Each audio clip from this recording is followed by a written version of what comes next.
క్రీస్తునందున్న ప్రియులకు ప్రేమతో వందనాలు తెలియజేయుచున్నాను. జూలై నెల 14వ తేదీ 2024. ఈరోజు దేవుడు మనకు చేస్తున్న వాగ్దానం ఏమిటనగా యెషయా గ్రంథము 54వ అధ్యాయం 17వ వచనం. నీకు విరోధముగా రూపింపబడిన ఏ ఆయుధమును వర్ధిల్లదు. ఆమెన్. నా ప్రియమైన సహోదరి సహోదరులారా, ఈ లోకంలో దేవుని బిడ్డలుగా జీవిస్తున్న మనం ఎంత మంచివారిగా ఉన్నప్పటికీ, ఎంత ప్రేమ చూపించినప్పటికీ, ఇతరులకు ఎంత మేలుకరంగా ఉన్నప్పటికీ, మనమంటే ఇష్టపడిన వారు, మనల్ని విరోధులుగా భావించేవారు, మనమంటే నచ్చని వారు ఎవరో ఒకరు ఖచ్చితంగా ఉంటారు. వారి వలన మనకు కొన్నిసార్లు ఇబ్బంది, కొన్ని రకాలైనటువంటి బాధలు కలుగుతూ ఉంటాయి. మనం ఏ తప్పు చేయకపోయినప్పటికీ, వారికి మన వలన ఎలాంటి కష్టమో రాకపోయినప్పటికీ, మనం వారిని శత్రువులుగా చూడకపోయినప్పటికీ, వారే మనల్ని శత్రువులుగా చూస్తూ, విరోధులుగా భావిస్తూ మనకు ఇబ్బంది కలిగించడానికి ప్రయత్నిస్తుంటారు. అయితే నీకు విరోధముగా రూపింపబడిన ఏ ఆయుధమును వర్ధిల్లదని దేవుడి ఉదయకాల సమయంలో మనకు వాగ్దానం చేస్తున్నాడు.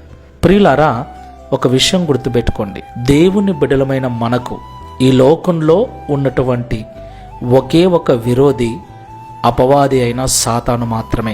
ఈ లోకంలో మనుషులలో మనకు విరోధులు ఎవరూ ఉండకూడదు.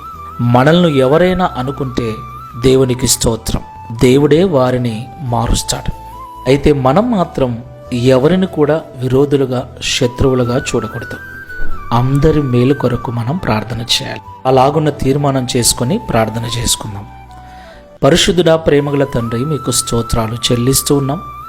నీకు విరోధముగా రూపింపబడిన ఏ ఆయుధమును వర్ధిల్లదని మాతో సూటిగా మీరు మాట్లాడినందుకు స్తోత్రాలు. ప్రియ ప్రభువా, ఈ లోకంలో నీ బిడ్డలుగా జీవిస్తున్న మేము ఎవరినీ ఈ లోకంలో మాకు విరోధులుగా, శత్రువులుగా భావింపకూడదని మాతో మాట్లాడాం. ఒకవేళ ఎవరైనా మమ్మల్ని విరోధులుగా, శత్రువులుగా చూస్తున్నట్లయితే వారి కొరకు ప్రార్థించమని మాతో మీరు మాట్లాడారు. అప్పుడు మీరు వారిని మార్చి వారితో పాటు మమ్మల్ని ఆశీర్వదిస్తారని మాతో మాట్లాడారు. ఈ ప్రార్థనలో ఏకీభవిస్తున్న నీ బిడ్డలలో ఎవరినైనా శత్రువులుగా, విరోధులుగా భావిస్తూ ఉన్నట్లయితే దయతో ఆ ఆలోచన మానుకొని, వారిని ఎవరైతే వ్యతిరేకులు అనుకుంటున్నారో, వ్యతిరేకిస్తూ ఇబ్బందిని కలిగిస్తున్నారో, వారి మార్పు కొరకు ప్రార్థించే మంచి మనస్సును అనుగ్రహించమని, తద్వారా ఈ దిన వాగ్దానం మా అందరి జీవితంలో నెరవేర్చుమని యేసు నామములో ప్రార్థిస్తున్నాము తండ్రి. Amen. Praise the Lord. God bless you.